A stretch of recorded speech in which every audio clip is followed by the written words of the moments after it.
Hello, good evening, and welcome back. And the God Emperor himself is in London. He's back in England. Welcome back, sir. Nice to have you here. You 72-year-old, lovely gent you. So, from the BBC News, Donald Trump's visit divides Buckingham Palace crowds, and I do like this article because it does actually attempt to show both sides. And to begin with, we have mentions from people from Florida saying it's our first time in London. We heard Trump was going to be at the palace, and we're huge fans. We came down from Stoke-on-Trent, I believe. Her husband hopes the visit will lead to more unity between the US and the UK. You're leaders over here, and we're leaders in our part of the world. This visit should make us both stronger. People want honesty and strong leadership. I think now it has arrived. People are scared, but it's here to stay.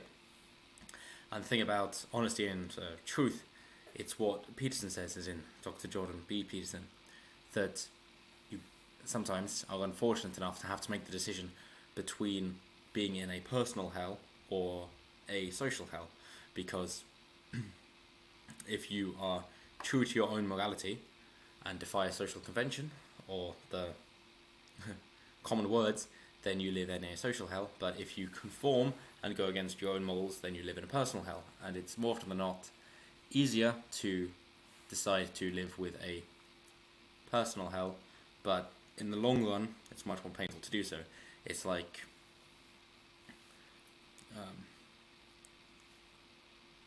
good habits are difficult to make but easy to live with, but bad habits are easy to make and difficult to live with. So it's not just visitors to the UK who saw benefits in Trump's visit. Okay, here we have different people coming down from Stoke-on-Trent saying that they were proud Brexiteers and they made the trip down to welcome the president and combat the protesters. We think he's a brilliant man, he's straight talking, he's firm and he looks after his own people. This visit is about friendship, which we've had for years and years, and keeping up the alliance. And they're obviously against Sadiq Khan as well. But it's odd, of course, for people from outside of London and the US to say, Trump good, Sadiq Khan bad. It's like, well, neither of these people are in charge of you, but okay. He added, at the end of the day, why shouldn't he come? All the people dissing him are dissing our queen because she's the one who invited him.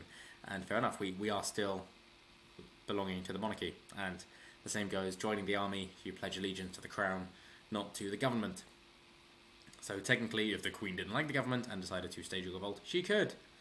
And I'm very sure the army is more loyal to the Queen than the government. He has been invited as the President of America, not as Donald Trump, so it's the office, not the person himself. Then they have these gun salutes, looking good. Back to the Civil War era in America, but never mind. But we have Dr. Abdul Qadir al-Zwabi, who came from Manchester, I'm so sorry guys, to protest against Mr. Trump's visit, said, I don't think the UK should listen to him, we're different to him in this country. It's funny that, isn't it?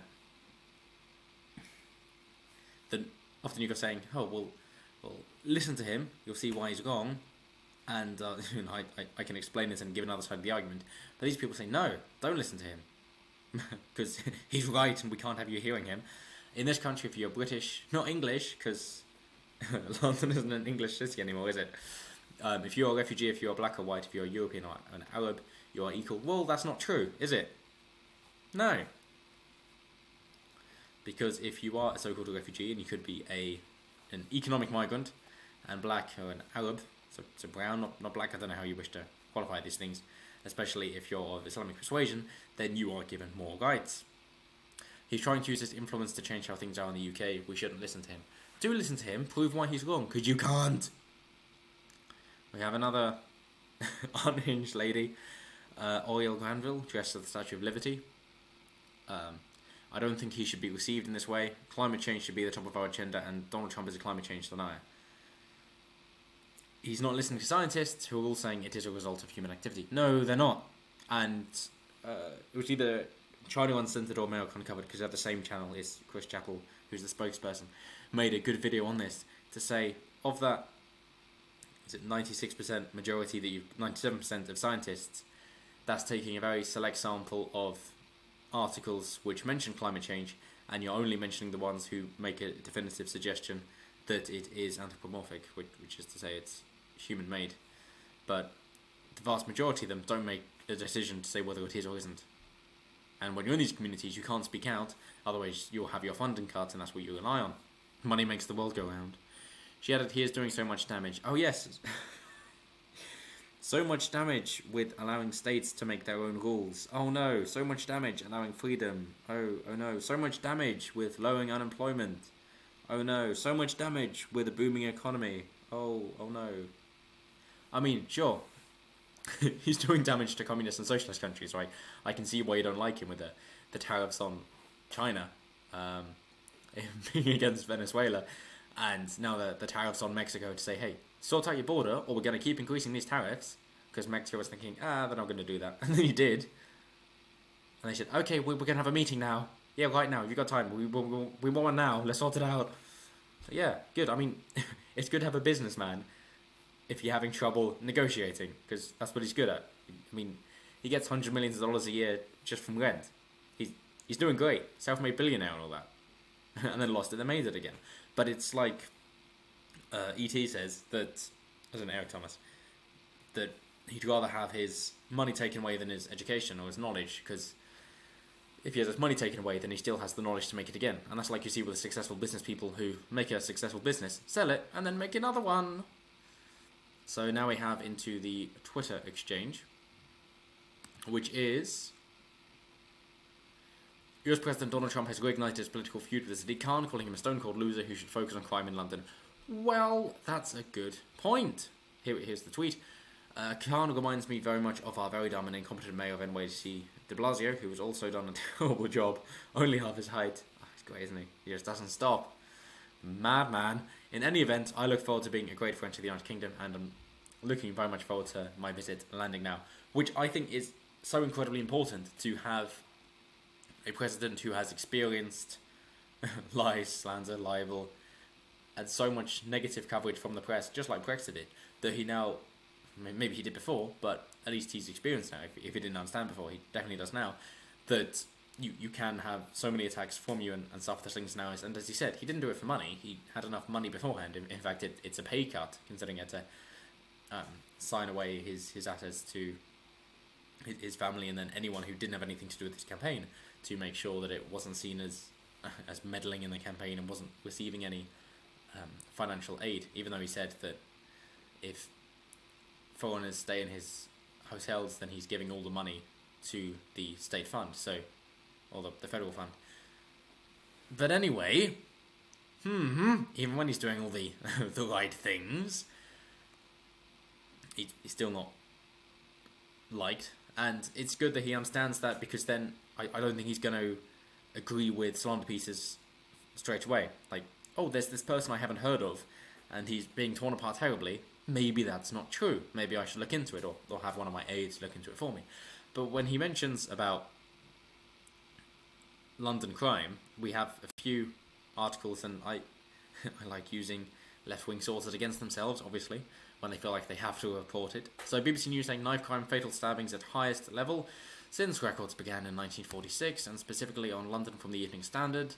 London stabbings fuel UK's worst ever year for knife crime as blade offences reach all-time high. And here is a lovely little graph considering Boris Johnson was from 2008 to 2016, and then Sadiq Khan took over in 2016, and you can see what's happened. So it was going down until Sadiq Khan. Great job there, mate. How's your non-English city doing?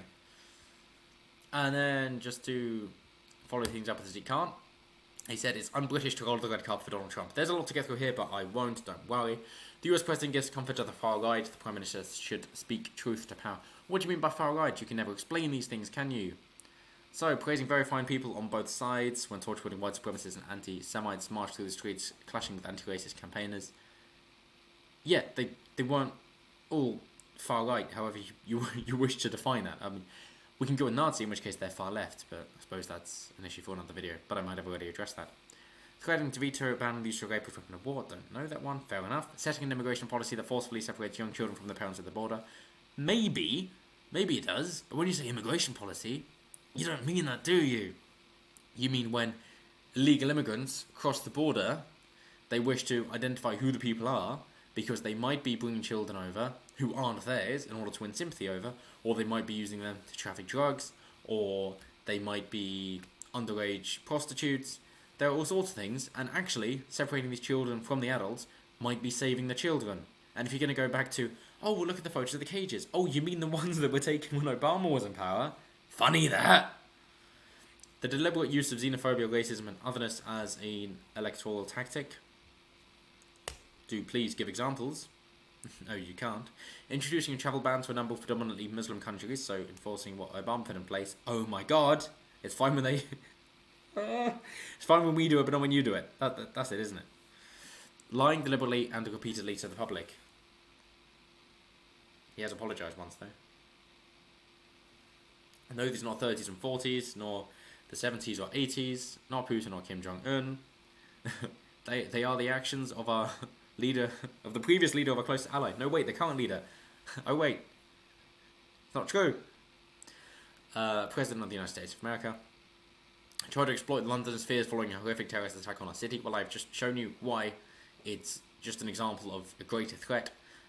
After the tweets of a British far-right racist group, he later distanced himself from that, saying he didn't know who they were. You can't expect him to spend all this day on Twitter.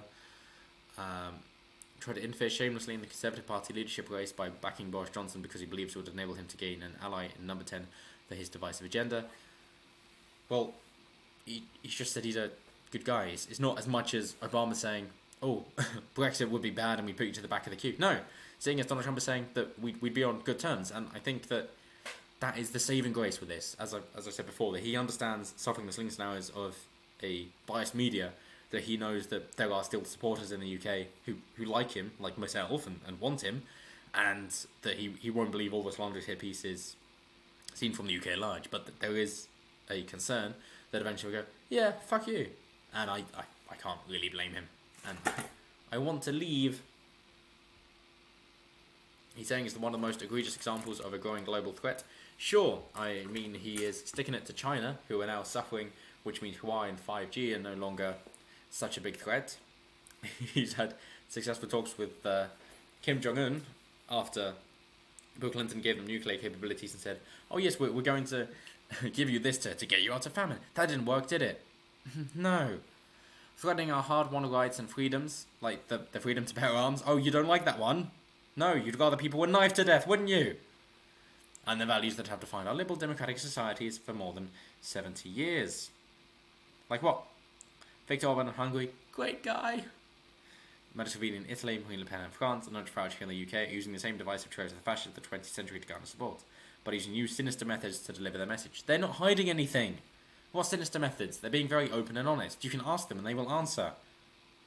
They're not hiding anything. I mean, it's you guys who are clearly hiding things when John Cleese points out what you've been saying, but it's, oh, when someone else says it, no, it's not good, now it's racist. It's exactly the same thing you've been saying.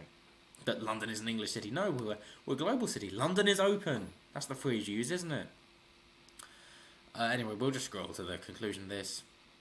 History teaches us of the danger of being afraid to speak truth to power and the risk of failing to defend our values from the rise of the far right. What far right? I don't know of any. If you're going to say far left is communist and socialist, whereby it's central planning and the government has control over everything, then the antonym of that would be liberty, anarchy? That's the far right? They can't really do much, by definition. An organised force would take them out, but okay. So, no. Far right as in Nazis? Is that the only example you can give? When the Conservatives defeated them? Then we had the Cold War with the far left. Who killed about 10 times as many. Most of which is by starvation. So you could say, oh, it's unintentional. They didn't mean to slaughter people. Other than Pol Pot, who took part in it himself. Isn't Cambodia good? But even if it wasn't intentional, it just shows that central planning doesn't work. At this challenging time of global politics, it's more important than ever that we remember that lesson. That freedom of speech is important. That's the main point. And finally, Trump denies calling Meghan nasty despite the audio recording. Let's just stop that for you.